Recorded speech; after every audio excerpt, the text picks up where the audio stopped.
My thumb hovered over the delete button. The screen glowed, a sterile white backdrop for the CEO's son's final email. "I'm out. Found someone smarter." Below that, a single line detailing the wire transfer, the last of the project funds, nearly $250 million now sitting in a Cayman account. His account. He'd signed off the email with a mocking heart emoji. I didn't blink. There was no heat in my chest, only a deep, surgical coldness. Rage is inefficient. Panic is for amateurs. The first rule of this game is to never let them see the tremor. I deleted the email, not because I was hiding it, but because I didn't need the evidence. I'd already printed the transfer confirmation. A clean, clinical sheet of paper. I folded it once, twice, and placed it precisely in the inner pocket of my suit jacket. The theft wasn't the problem. The insult was. Found someone smarter. He hadn't just stolen the money, he'd tried to steal my future, my years of calculated ascension, my very identity as the controlling mind in that boardroom. He'd confused competence with loyalty, a fatal error. The CEO, his father, had fired me yesterday. A quick, clinical execution in his mahogany office. Redundant, Mark, nothing personal. He smiled, already thinking about the new era his son would usher in. I had smiled back, a placid, understanding smile. I knew then the exact angle of the blade I would use. I had signed the severance papers without a word. The next morning, the board meeting was a cathedral of glass and contempt. I was there, sitting beside my lawyer, two ghosts in a room full of living, breathing targets. The CEO, oblivious, was in full, radiant boast. "Gentlemen, the future is now! My son has single-handedly revolutionized our financial infrastructure. He's leading this charge." He gestured to the empty seat beside him, a gesture of blind paternal pride. His smile was wide, conquering.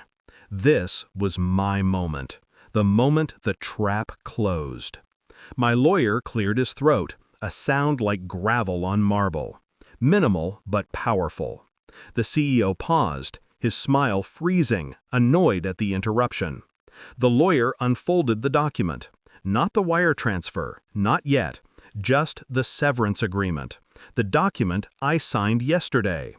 "Sir," the lawyer's voice was dry, professional, "a simple clarification for the record. Before we discuss the leading this charge, can you remind us all who exactly you fired yesterday?" The air in the room didn't just drop, it crystallized. The CEO scoffed, then leaned in for a dismissive glance at the paper. His smile strained.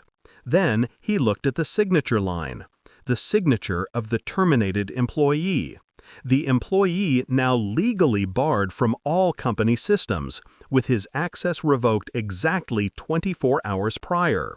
It was his son's name. My lawyer hadn't interrupted with a question, he had interrupted with a legal fact. By firing the only person who could execute the transfer, the CEO had created a window of opportunity, a day-long void in financial oversight. But more importantly, he'd removed the one person he thought he could trust, the one person who would have seen it coming. My revenge was not the theft. That was the son's amateur mistake. My revenge was the silence that followed. The CEO's face bled to a sickly white as the full, sickening implication hit him. His son hadn't just stolen the money, he had committed corporate larceny the day after his official termination, making the CEO, the re-signer of his own son's severance, complicit in creating the security hole. And the funds were now legally untraceable through company systems. I watched him collapse into the realization that his arrogance had just cost him his company and destroyed his son's life, all in a 24-hour cycle. He looked at me, a silent plea for a life raft. I gave him nothing.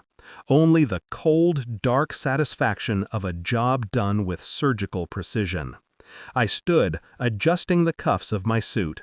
I didn't look at the ruin I'd created. I looked straight ahead, toward the door, toward the quiet future I'd just bought back.